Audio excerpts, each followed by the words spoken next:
இந்த போஸ்ட் எடுத்து வச்சிருப்பாங்க. அதுக்கு மேலே வந்துட்டு கூடை போட்ட வச்சிருக்கோம். உப்பொட்டி நீரில் அப்படியே கரைஞ்சி ஓடி இருக்கிறதுனால அந்த ஷீட்டு மட்டும் தெரியுது. அதில் அந்த ஷீட்டு போர்த்தி இருந்த மொத்த உப்பு கரைஞ்சி போச்சு.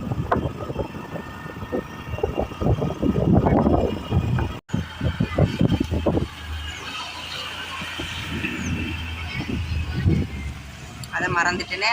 பரவாயில்ல.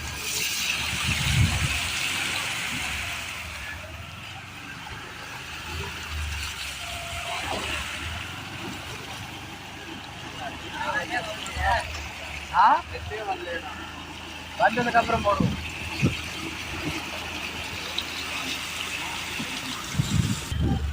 வேணாம் எடுத்தாச்சு.